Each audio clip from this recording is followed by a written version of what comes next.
दीपक नायक arrest होगा दरकार।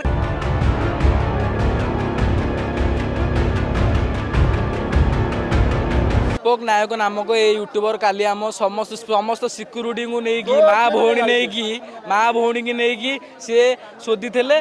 बर्तमान ये जे पर्यंत आरेस्ट नहीं प्रथम ये जिते पर्यंत आरेस्ट नहीं कहीं ये उठे टोटाल अनिश्चित काल पर्यंत ये काली चलो एमती। दीपक नायक आरेस्ट होगा दरकार। काली आम माँ भौणी को लेकिन आपण भूलतुनि कि आमर कोलकाता जड़े डॉक्टर को मर्डर हो जाता।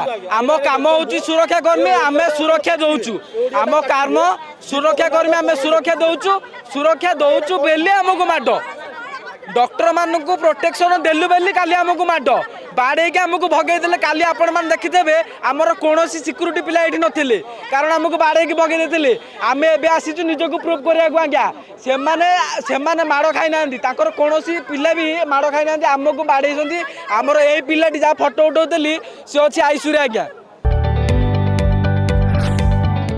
जदि आपंक आम भिडी भल लगा तेब आम चैनल को लाइक शेयर और सब्सक्राइब करने को जमा भी भूलु नहीं।